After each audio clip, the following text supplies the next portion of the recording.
उत्तराखंड के उधम सिंह नगर में 23 वर्षीय महिला पर 15 साल के भतीजे के यौन शोषण का केस दर्ज हुआ है। अभियुक्त महिला HIV संक्रमित है। उसके पति की मौत भी पिछले वर्ष दिसंबर में HIV संक्रमण के चलते हुई थी। बच्चे की HIV रिपोर्ट नेगेटिव आई है।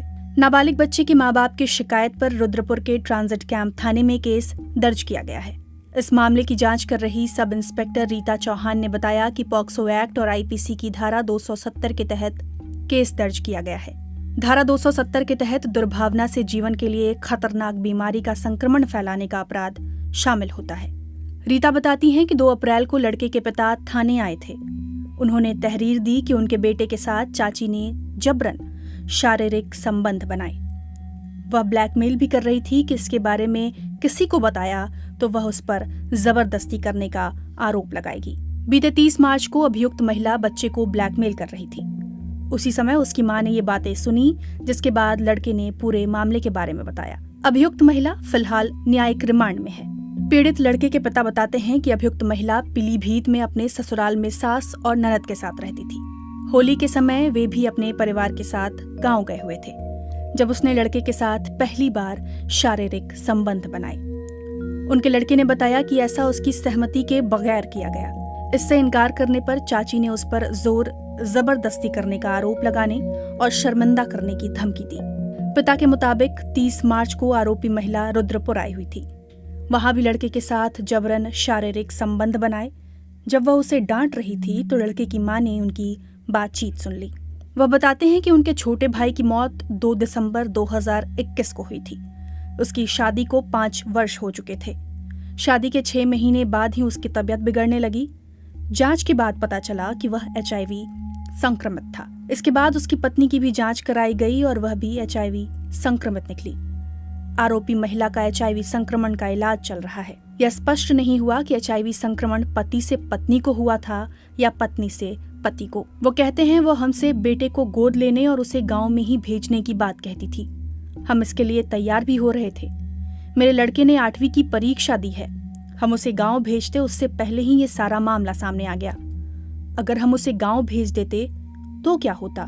हालांकि बेटे की HIV रिपोर्ट नेगेटिव आने पर वो राहत में है और 1 महीने बाद उसका दोबारा मेडिकल कराया जाएगा।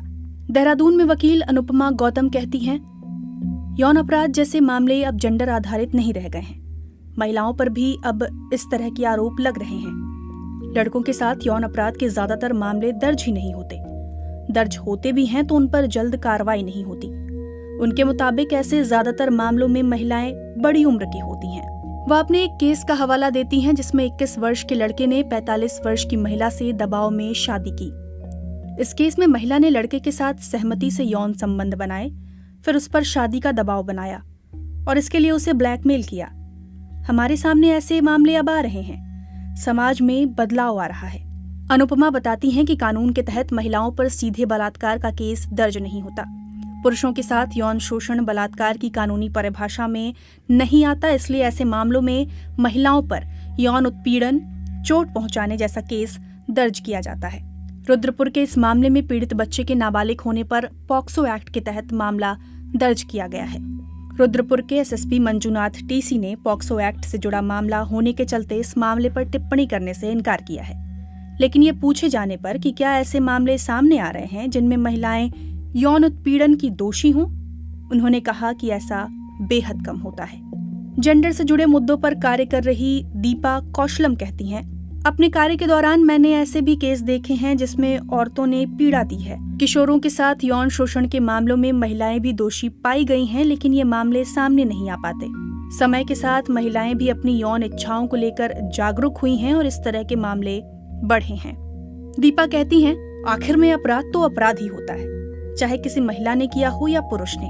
वह भी मौजूदा समय में यौन अपराध से जुड़ी कानूनी परिभाषा को जेंडर न्यूट्रल आधार पर नए सिरे से देखने की जरूरत पर जोर देती हैं, जिसमें स्त्री के साथ पुरुष और थर्ड जेंडर को भी शामिल किया जाए।